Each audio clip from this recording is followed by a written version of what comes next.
nekkoon parrain final tournoi bu mag lool bu doon amale ci commune Dendey Guy gi doon dox ci diggante ñaari équipe yu mag yi di Ndiawaldi ak Belel lépp nag ñoo ngi ko door ci xumbate supporters yi ñaari côté yi kenn ku nekk di wane sa bopp ñu daal di amal lii nga xamante ne bi rek moom moo di coup d'envoi bi boobu le final nag ñoo ngi ko parrainé woon monsieur Coly di président de la commission des opérations électorales bu Pastef au niveau du département de Mbacké Bol match bi neexoon lool waaye tamit ñu nemmeeku délégation yu takku lool yu jóge woon ci département bi ñëw teewele boobu le final ginnaaw bi final bi jeexee nag moom parrain bi di monsieur Coly di président de la commission des opérations électorales au niveau du département de Mbacké bu parti bi di Pastef daal na yëkkati ay kaddu yu am solo lool jëmale ko ci parrainage bi nga xamante ne bi rek defal nañ ko ci boobu le final waaye tamit mu wax ne moom candidat lay doon au niveau du conseil départemental bu Mbacké Bol.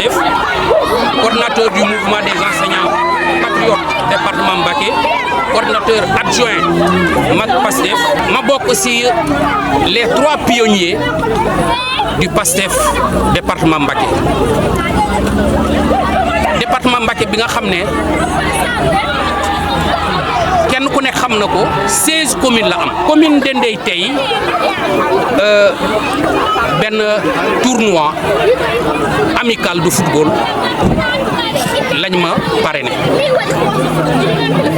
kan moo ko parrainé Bara Gueye bi nga xam ne JPS la bokk mu bokk sur la jeunesse communale mu bokk ci commission départementale des élections aux élections Pastef Mbacké baat yi nga xam ne pour exprimer yëg-yëg boobu mais il y a beaucoup de responsables politiques dans le département de Mbacké am na ñi nga xam ne dañu am nomination man amaguma nomination am na ñi nga xam ne dañu am alal yéen xam ngeen ko simple jàngalekat la mais dañuy bàyyi ñooñu yëpp ñu tànn sama jëmm bii bi nga xam ne yéen xam ngeen jëmm bi nga xam ne jëmm bu simple la mais lépp da nga ko delloo yàlla yàlla moom ma woo tey ma wuyu ko bi nga xam ne rusuma parce que am na ñi ma jàppale ñu ngi fii am na ñi nga xam ne nekkuñu fii jàppale bi nga xam ne yàlla rek moo ko xam di leen sant di leen gërëm xam nga activité bi dafa dajaloo bu ñu dajaloo moo tax ñu bëri mënuñu ñëw xam nga démb ministre du transport terrestre et aérien Yankuba Diémé mu ñu woon fii yéen gis ngeen vidéo bi maa ñu woon foofu dañ ma invité woon maa ñëwoon foofu ba ngoon ñu ngi woon foofu tey si suba randonnée pédestre bi nga xam ne JPS le mouvement des femmes patriotes Mojib ñoo ko organisé ñëpp sonn 2 heures la ñu wàcc ñu bëri dañu bëggoon ñëw Amadou Lo dañuy am réunion les coordinateurs dañuy am réunion les députés dañuy am réunion Dakar Ousmane Sonko moo leen woo loolu moo tax ñu bëri ñëw mais ñu bëri dañu bëggoon ñëw ñu bëri dañu ma woo loolu moo waral membre yu bëri Pastef teewuñu ko mais Baba Ndiaye muy nii coordinateur commune Dendey Mbaye Seck commune Ngay yaa Thierno Sow mu ngi fii coordinateur commune Dendey Mbaye Seck ñëw na dem na waa Touba yaa Youssou Ba bu commune de Daler ak commune yu bëri yi nga xam ne dañuy délégué seen représentant gis naa ñu bëri gis naa ñu bëri si réseaux sociaux yi gis naa ñu bëri si audio yi di wax diw mooy sama candidat diw moo ne sa kam mais Pastef amagul candidat dañuy am candidature à la candidature de la mairie de Mbacké mais Pastef amaguñu candidat na leer si kenn si lu ku nekk et puis amul kenn ku war a jógee feneen pour ñëw tànnal Mbacké candidat parti Pastef dafa am yoon dafa am règlement intérieur dafa am statut donc benn Samba Boy mënul jógee Dendey pour choisir ñu candidat ñun Mbacké commune Mbacké ñu bëri comprendre ñu mais mbir mi man je suis chargé des élections xam naa lu xew bañ naa sax dama organiser benn émission mooy xam sa parti si réseaux sociaux yi pour delloo nit ñi seen xel ne Pastef doxalu noonu boo amee sa candidat nga ne kii mooy sama candidat à la candidature mais bul wax kii mooy candidat Mbacké de commune Mbacké ñàkk xam moo tax mbéttee rek di leen remercier parce que Kassé ku dem ba tànnal la si ay junni nit desal la dara c'est comme nit moo la tuddal doom parce que man dañ ma tuddal final bi nga xam ne dafa dajale toute la jeunesse et toute la crème intellectuelle de la commune. Les étudiants sont là. JPS mu ngi fii Mojib mu ngi fii Mag Pastef mu ngi fii et toutes les couches sociales sont représentées aujourd'hui ici. Et yow gis nga engouement bu afa am loolu mbette la ñu bëri xaw ma leen ñoo ma xam men xaw ma leen sant yàlla di sant baax a baax barage et di leen sant tànn bu ñu ma tànn pour ma nekk candidat à la candidature au conseil départemental du département de Mbacké bi nga xam ne en 2027 janvier 2027 la war a am et ils ont fait le bon choix parce que j'ai de la légitimité, j'ai un bilan dans Pastef. Nee naa la dans les 16 communes les 10 la man maa yóbbu foofu Pastef loolu doyut pour nga nekk candidat loolu doyut et yéen gis ngeen département bi lu mu mel gis neen le conseil départemental lu muy doxalee doo xam sax am na structure bu tuddee noonu parce que doo ko gis fenn ci média yi doo ko dégg fan doo gis lenn benn réalisation monsieur Coly une fois à la tête de ce département vous en rendrez compte parce que toutes les portes seront ouvertes.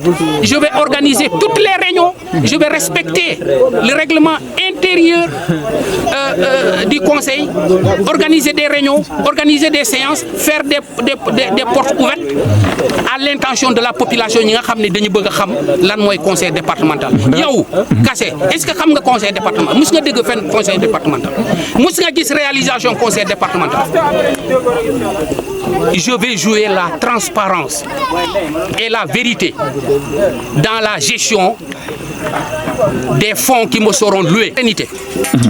Parce que je connais l'homme.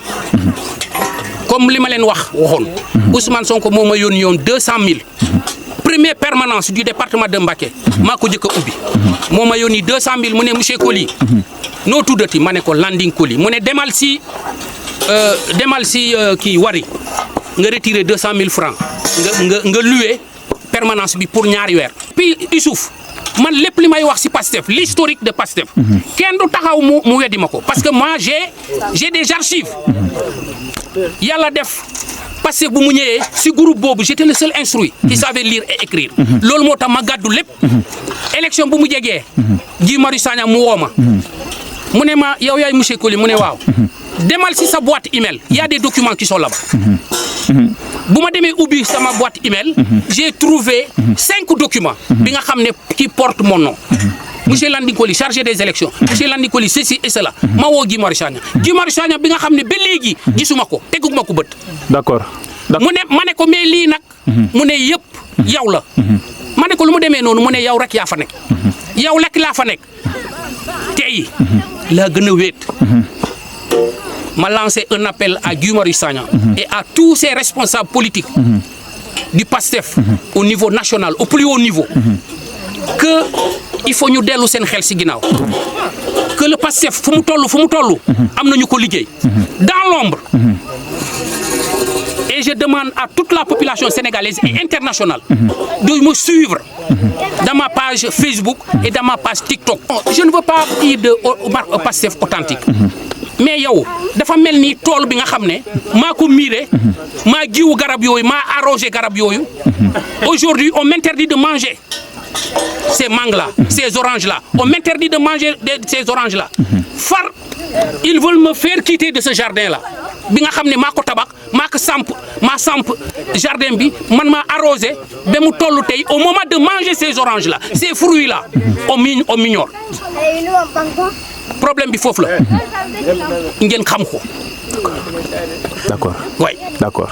Merci. Merci Kona. D'accord. Par remercier tout le monde. Remercier le président, son excellence, le président Bassirou Diomaye Faye, son premier ministre Ousmane Sonko, pour liggéey bi nga xam ne ñu ngi koy liggéey ci Sénégal. C'est pas facile. On a hérité ce pays-là en morceaux. On a hérité ce pays-là détruit dans tous ses démembrements. On a décimé la jeunesse. On a détruit les institutions. On a décaissé nos caisses. On a dañuy yóbbu suñu deniers publics. Ils se sont distribués des biens immobiliers, financiers. Tout ce que vous pouvez acquérir. Et en face de vous, vous voyez la justice. Loolu moo tax Ousmane Sonko ak Diomaye jar nañu jàppale. D'accord. Donc la situation que nous vivons aujourd'hui, la situation économique que le Sénégal vit aujourd'hui, c'est pas le fait de Ousmane Sonko et de Diomaye. C'est le fait des antécédents yi nga xam ne kenn ku nekk il faut nga comprendre. C'est pourquoi Youssou Kassé, je vais commencer ma campagne dès maintenant. Ma campagne sera axée sur les réalisations du gouvernement, sur l'agenda de transformation économique bi nga xam ne nguur gi daf ko engagé. Parce que le problème aujourd'hui, la visibilité même de ce qu'ils sont en train de faire, mooy problème bi. Il y a certains responsables politiques, peut-être ils ne s'en attellent pas, mais moi, en tant que candidat à la candidature du conseil départemental, je vais m'atteler surtout, vous savez que nous, on fait partie du pôle centre, agropole. Nous faisons partie du pôle centre. Bi nga xam ne ça regroupe Kaolack, la région de Kaolack, Fatick, Diourbel et la quatrième région. Bi nga xam ne 118, plus de 100 milliards bi nga xam ne alloué à ce agropole-là. Ma campagne électorale, ma campagne sera axée sur ça. Je vais organiser des TEDABA, je vais organiser des conférences, je vais aller vers la population pour leur expliquer ce qui se passe, les réalisations du gouvernement, pourquoi ces difficultés-là, pourquoi les gens vivent dans ces difficultés-là. Merci de votre attention. Bon, man la Bara Gueye, chargé des élections commune de Guigui. Tey ñu organisé woon benn tournoi amitié. Li ci njëkk mooy boole jeunesse bi pour ñu gën a xamante. Aussi tamit li tax ñu organisé tamit objectif bokk na ci yaakaar naa monsieur Coly. Ndax gis nañ taxawaayam bu njëkk ci parti bi. Mais nag dañoo dem damaa dem ba seetlu tey jii ni mu demee ak parti bi yooyu noonu. Man pourquoi pas dama organiser ab tournoi mu tudd ko pour ñu gën a yokk kiyam. bu connaissance am ci kii bi. ci commune bi. waaw am nañ ci satisfaction bu bari ndax tey ñu wootee commune Dendey Guigui ñëw suñu pare bi ñëw toog ñu gis ko mu joxe présentation ak li nga xam ne andi na ko fi ci ay jeux de maillot ak ay ballon. kon yàlla am nañ ci satisfaction bu baax a baax ci teewaayam. mu mel ni ci biir ndaje mi doon ngeen jàllale benn message ne da ngeen a bëgg ñu defaral leen terrain bi nga bokk Pastef ngeen nekk ci nguur gi boo amoon kàddu yi soññe yooyu yëkkati di ko jagleel nguur gi yéen kàddu lay doon. waaw bëgg nañ ko ñu jàppale ci terrain bi bëgg nañ ko collecter.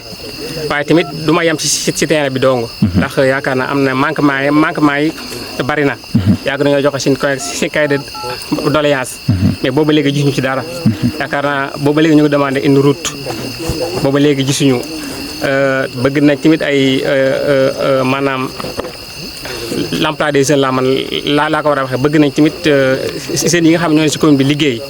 ak yu bëree bëri yoo xam ne daal ñoo ngi koy bind chaque jour di déposé joxe si ni cahier de doléance di ko déposé mais gisaguñ dara booba léegi. te bëgg nañu vraiment ñu jàppale ñu.